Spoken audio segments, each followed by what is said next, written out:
Hello everyone and welcome to the channel of Sambhav. आज के session में वी हैव विद अस नियति, जिन्होंने आईआईटी खड़गपुर एलएम 2026 का एग्जाम क्रैक किया है। And today she will share her strategy कि उन्होंने कैसे इस एग्जाम को क्रैक किया, what were the things that she did, जिससे आपको बेसिकली एक पूरा आइडिया मिलेगा कि आपको अपने फ्यूचर की जो एग्जाम की तैयारी है वो कैसे करनी है। और हम लोग इनसे काफी चीजें पूछेंगे भी कि मतलब कैसे सब चीजें उन्होंने मतलब यहाँ पे पढ़ी, क्या क्या किया। तो एक बहुत ही अच्छा और बढ़िया इंटरेक्टिव सेशन आपके लिए रहेगा। तो सबसे पहले Niyati, I would like you to welcome to the channel, और मैं आपसे ये भी रिक्वेस्ट करूंगा कि आप अपने आप को इंट्रोड्यूस करें और थोड़ा ये बताएं कि आपने प्रिपरेशन वगैरह करी कैसे। थोड़ा सा प्लीज बताइए, इंट्रोडक्शन दीजिए। Hello everyone, I am Niyati Regbar and I have done my BA LLB from Indore Government New Law College, and I have recently cracked the IIT Kharagpur entrance examination and I got IPR. Thank you. तो नियति, accordingly मुझे पहले आप ये बता सकते हैं कि जैसे आपने अपनी प्रिपरेशन जो थी वो कैसे स्टार्ट करी, एंड आपका बेसिकली क्या इनिशियल से क्या थॉट था कि आपको ये एलएलएम क्यों करना है, कौन कौन से एग्जाम्स वगैरह आपने प्रिपेयर किए थे, क्या पूरा थोड़ा सा बता सकते हैं बैकग्राउंड अपना। Yes sir. मैंने सबसे पहले सीयूईटी पीजी दिया था एंड देन आईपीआर में मुझे बहुत इंटरेस्ट था, तो मैंने आईआईटी खड़गपुर की तरफ गई क्योंकि आईआईटी खड़गपुर आईपीआर के लिए बेस्ट है। तो आईआईटी का टैग एक तो आईआईटी खड़गपुर जाना था मुझे, इसलिए आईआईटी का एग्जाम मैंने दिया था। एंड ऑल्सो मैंने बैकअप के लिए एनआईएसएम भी दिया था। तो सीयूईटी पे भी मेरा अच्छा स्कोर रहा and then I cracked IIT LLM. Okay, तो मतलब वहीं आईआईटी जो है ना रखा हुआ कहीं ना कहीं देखा जाए। तो सो जैसे अगर हम लोग खड़गपुर के पेपर की बात करते हैं, पहले आप थोड़ा सा ये बता सकते हैं कि जैसे अभी इस साल जब पेपर आया था, बिकॉज यहाँ पे आईआईटी खड़गपुर के पीवाईक्यूज अवेलेबल नहीं होते हैं, तो पेपर में क्वेश्चंस कैसे थे, कैसा डिफिकल्टी था पेपर का, थोड़ा सा आप उसके बारे में बता सकते हैं please. Paper level was high, moderate to high, पर हाई बोल सकते हैं क्योंकि आपको पता नहीं होता है कि वहां पे कौन से क्वेश्चंस आने वाले हैं। तो लेवल एक्चुअली हाई होता है और वो कुछ भी कहीं से भी पूछते हैं। तो उसमें जैसे आईपीआर है तो उसका नाम ही आईपीआर है, Rajiv Gandhi school of intellectual property, right. तो आप आईपीआर पे ज्यादा फोकस करेंगे। पर आईपीआर उन्होंने इतना नहीं पूछा था और पीआईएल बहुत ज्यादा पूछा था। तो you can not expect anything from IIT, like they ask anything, तो you have to prepare from basics. Like आपके अगर बेसिक क्लियर होंगे तो फिर आपका हो जाएगा। हम्म, जी। तो जैसे मान लीजिए अगर मैं सब्जेक्ट वाइज थोड़ा सा जाता हूँ, जैसे मान लीजिए जो बेसिक बेसिक सब्जेक्ट है, कॉन्स्टिट्यूशन हो गया, क्रिमिनल लॉ हो गया, पीआईएल हो गया, ठीक है, उसके अलावा आपका ये कॉन्ट्रैक्ट्स वगैरह हो गया, इसमें से किस तरह के क्वेश्चंस पूछे थे, डिफिकल्टी क्या थी क्वेश्चंस की। डिफिकल्टी कॉन्स्टिट्यूशन इज ओके, अगर आपके कॉन्स्टिट्यूशन के बेसिक क्लियर हैं तो आप कॉन्स्टिट्यूशन कर पाएंगे। ज्यूरिस्प्रूडेंस का लेवल हाई आता है बहुत, मतलब ज्यूरिस्प्रूडेंस बहुत हाई पूछते हैं वो। एंड पीआईएल आपको स्पेशली केस लॉस भी, मतलब केस लॉस तो इस बार नहीं थे, पर पीआईएल का लेवल भी बहुत हाई था। तो आपको बेसिक्स पे जाना पड़ेगा अगर आपको क्लियर करना है तो। बेसिक्स पे और जाना पड़ेगा। पीआईएल बहुत, हाँ, बेसिक्स पे जाना पड़ेगा। और लाइक उसके अलावा जैसे मान लीजिए अगर मैं बात करता हूँ, तो आपने तैयारी अपनी कब शुरू करी थी, कितना टाइम आपको लगा था मतलब पूरा प्रिपेयर करने तो मैंने सीयूईटी के लिए स्टार्ट किया था लाइक अक्टूबर नवंबर में। देन थोड़ा सा डिस्टरबेंस हुआ बीच में, पर जो मेरी सही तैयारी थी वो मैंने दिसंबर लास्ट से स्टार्ट करी थी। में। जी जी। तो फिर तो बाकी इफ आपका, यू हाँ, गिव, बताइए प्लीज। अगर आप सही अमाउंट देते हैं आपका प्रिपरेशन में तो फिर हो जाता है, कोई दिक्कत नहीं है। बस डिपेंड करता है कि आपके बेसिक्स कितने क्लियर है। जी, और बेसिकली जैसे आपने कहा कि आपने दिसंबर में स्टार्ट किया था, तो कितना मतलब आपको पर सब्जेक्ट टाइम लगा, बिकॉज आपको ये पता है कि करीब पूरा एलएलबी का सिलेबस आता है, 33 सब्जेक्ट्स होते हैं, तो कैसे मतलब कवर किया आपने एक एक चीज को, मतलब मेजर पोर्शन, माइनर पोर्शन, क्या सोर्सेज आपने यूज किए थे। पहले मैंने एक सिलेबस लिख लिया था कि कौन कौन से सब्जेक्ट्स का वेटेज ज्यादा है। देन आई चूज कि मैं कॉन्स्टिट्यूशन में जो जो क्लियर थे जिनके बेसिक्स वो मैंने छोड़ दिए थे। फिर जो मेरे सब्जेक्ट्स थे जिनके बेसिक्स मेरे क्लियर नहीं थे तो मैंने उनके लिए वन शॉट्स उठाई थी। जैसे आपने ही सजेस्ट किया था कि जो माइनर सब्जेक्ट्स हैं उनके लिए वन शॉट उठा लीजिए, तो मैंने उनके लिए वन शॉट्स ली।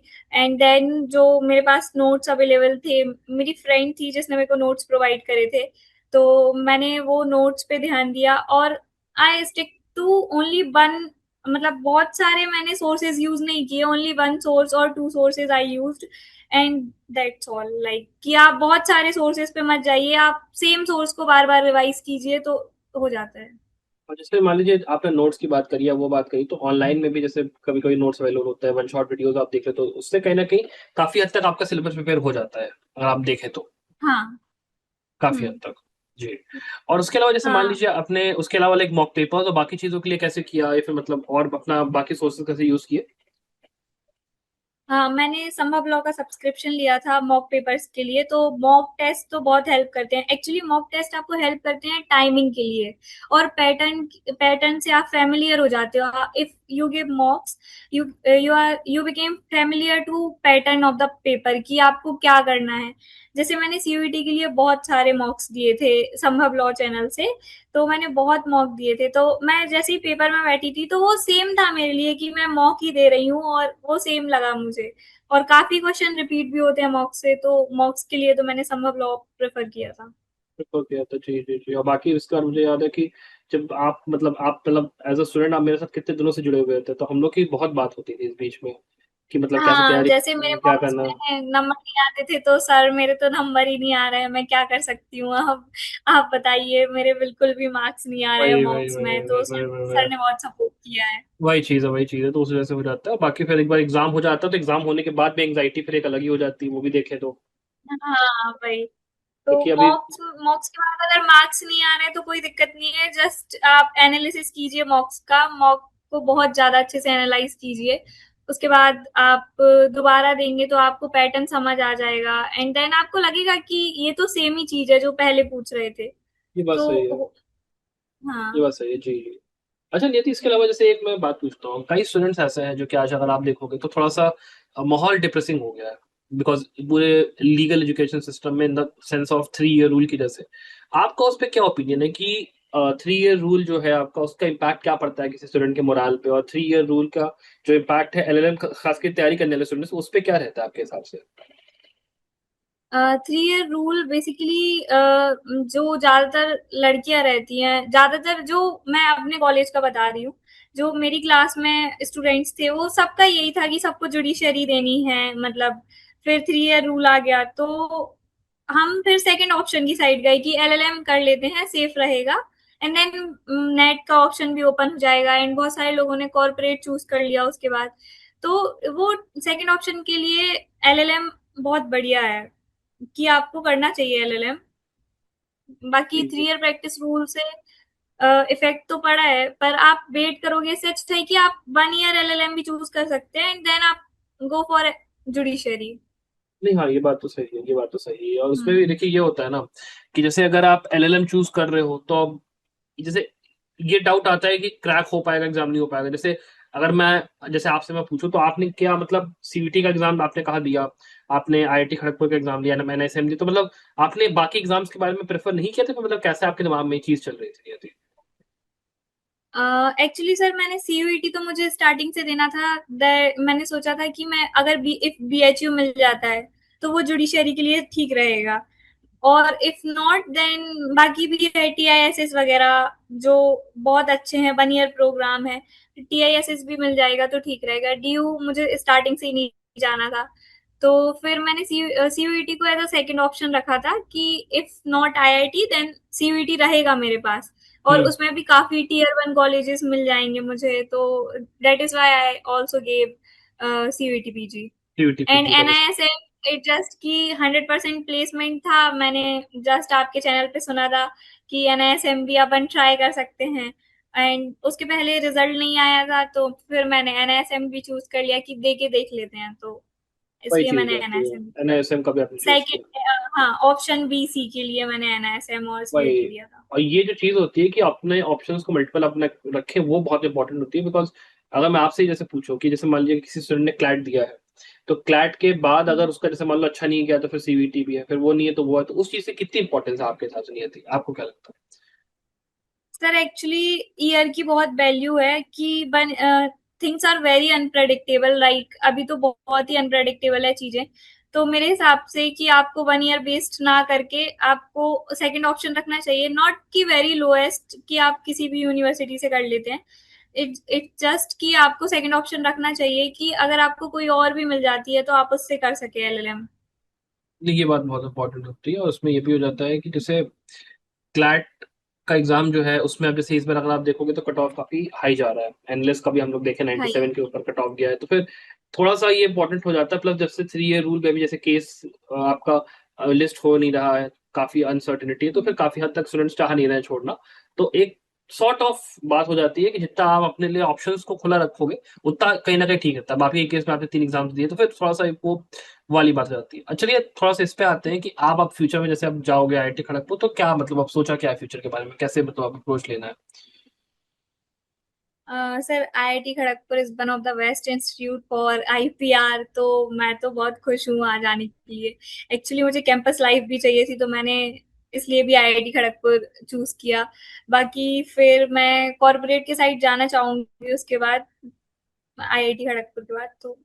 अच्छा अच्छा अच्छा। और बाकी आप कल, मुझे शायद हम लोग की बात भी हुई थी कल, आपने जब मुझे फोन किया कि सर हमारा मतलब सिलेक्शन हो गया है, तो मतलब मैं पहले खुद भी बहुत खुश हुआ, क्योंकि आप उन स्टूडेंट्स में से हो, कुछ में से हो जो कि थोड़ा सा कांस्टेंट कांटेक्ट में रहते थे, लाइव सेशंस भी करते हैं, तो फिर उसके बाद क्वेश्चंस आते हैं, पूछते रहते हो, इंटरेक्ट हम लोग हम्म, करते रहते हैं, तो फिर अच्छा लगता है कि कोई ऐसा स्टूडेंट जो कि रेगुलर हम्म, टच में है उसका सिलेक्शन होता है, तो बढ़िया लगता है। आपने ये भी बताया था कि आपके मामा भी आईआईटी खड़गपुर गए थे, तो उस चीज का भी एक थोड़ा सा एक वो हो जाता है कि मतलब बताने के लिए होता है कि देखो फैमिली में हमारे मामा गए थे, देखिए हम भी जा रहे हैं, तो वो वाली चीज भी आपने बड़ी अच्छा मुझे लगा वो चीज सुन के आपकी, कहीं ना कहीं थोड़ा देखा जाए तो। हाँ, एक्चुअली सर मुझे ना ऐसे एंजाइटी प्रॉब्लम है कि होगा कि नहीं होगा, होगा कि नहीं होगा। तो आपको तो मैं कितने फोन करती थी कि सर मेरे मार्क्स नहीं आ रहे हैं, मैं क्या कर सकती हूँ, मुझे क्या करना चाहिए इसके लिए। तो आपसे तो मैं कांस्टेंट टच में थी, तो आपने मेरी बहुत हेल्प करी है सर।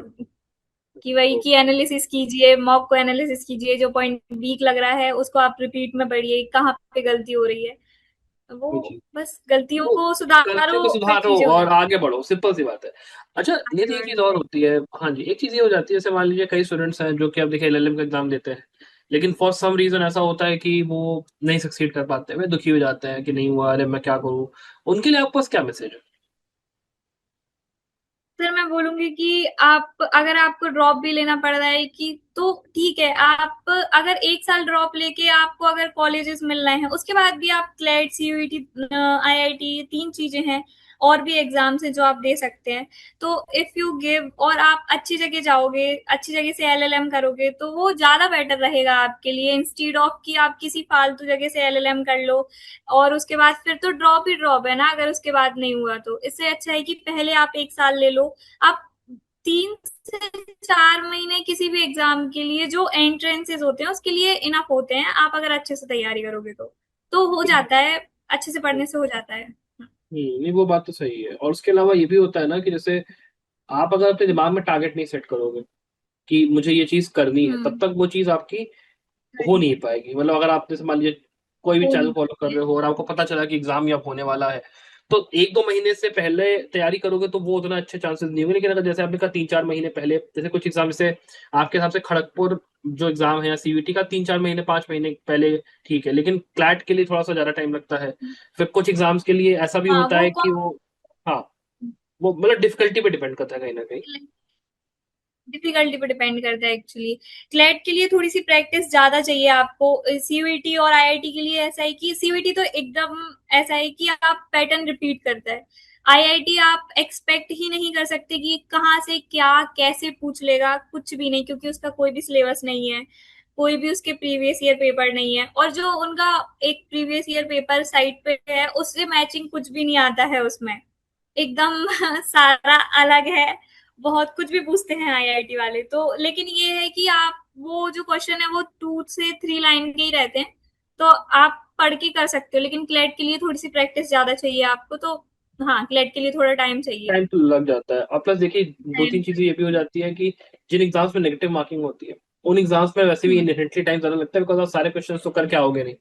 और वहीं अगर सर आप क्या बात होगा। करते हो आईआईटी खड़गपुर की, एनआईएसएम की, तो इनमें थोड़ा सा नेगेटिव मार्किंग ना होने की वजह से थोड़ा सा आपको एक बेटर अप्रोच का मौका मिलता है, ये भी एक चीज है। हाँ, इट्स लाइक कि अगर आप लास्ट लास्ट में आपके पास टाइम भी नहीं बचा है, तो आप पढ़ के जो आपको लग रहा है एलिमिनेशन से, आप तुरंत तुरंत टिक लगा सकते हो, और आप छोड़ो मत उन क्वेश्चंस को। मेरा ये कहना है कि व्हाट इफ लक काम कर जाए आपका तो। वो वाली चीज बहुत जरूरी हो जाती है, ये भी बहुत हुआ है। वाली।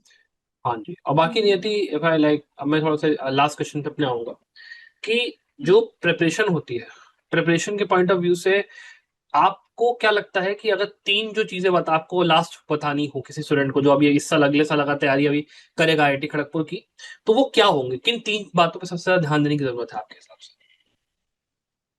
सबसे पहले आप जिन सब्जेक्ट्स का वेटेज ज्यादा है, एक्चुअली आईआईटी खड़गपुर में आप कुछ भी एक्सपेक्ट नहीं कर सकते हो कि किन सब्जेक्ट्स का वेटेज ज्यादा है, क्योंकि आईपीआर उसका नाम है, तो आईपीआर सब लोग एक्सपेक्ट करते हैं कि आएगा। इस बार सिर्फ 2 क्वेश्चन आईपीआर से आए थे, तो आप एक्सपेक्ट नहीं कर सकते उससे। लेकिन फिर भी आपके जो मेजर सब्जेक्ट्स हैं जो हर एग्जाम में आते हैं, लाइक कॉन्स्टिट्यूशन, ज्यूरिस्प्रूडेंस, आईपीआर और क्रिमिनल हो गए, तो इन पे आप फोकस रखो। आप सबसे पहले बेसिक्स क्लियर करो, बेसिक्स आपके क्लियर हो जाएंगे, उसके बाद लास्ट टाइम पे वन लाइनर नोट्स बनाओ आप, जो आप इवन कहीं भी बैठ के रिवाइज मार लो तो 1-2-3 घंटे में सारे नोट्स रिवाइज हो जाएं। तो वन लाइनर नोट्स बहुत जरूरी है। अपने खुद के हाथों के नोट्स बहुत जरूरी हैं। आप ऐसा सोचो कि आप किसी भी चीज से पढ़ लोगे और हो जाएगा, तो लास्ट टाइम के लिए वन लाइनर नोट्स मैं प्रेफर करूंगी। और जो सब्जेक्ट्स मैंने बताए हैं, जैसे कि जिन सब्जेक्ट्स का वेटेज ज्यादा है, जो आते ही आते हैं, वो सब्जेक्ट्स आप क्लियर रखो। बाकी माइनर के लिए आप वन शॉट देख लो, अगर आपसे नहीं हो पा रहा है तो वन शॉट देख लो, 2x में भी देख लो, तो थोड़ा बहुत कभी कभी याद रह जाता है, तो पॉसिबिलिटी है कि वो हो जाएगा। बाकी मॉक्स दो, मॉक्स को एनालाइज एनालाइज करो, बस मैं इतने बोलूंगी। ठीक है, तो आई होप कि जो स्टूडेंट्स ये लाइव सेशन देख रहे होंगे उनको इस पर्टिकुलर जो ये हम लोग का सेशन रहा उससे काफी हद तक हेल्प रही होगी। एंड नियति, आपको मैं इन फ्यूचर के लिए बेस्ट, बहुत ही ज्यादा बेस्ट ऑफ लक विश करूंगा from the whole team of Sambhav. And once again a lot of congratulations for getting selected, और ये अपना टाइम देने के लिए भी thank you so much. I hope इस सेशन से काफी स्टूडेंट्स को फायदा होगा। Thank you so much Niyati. Thank you sir.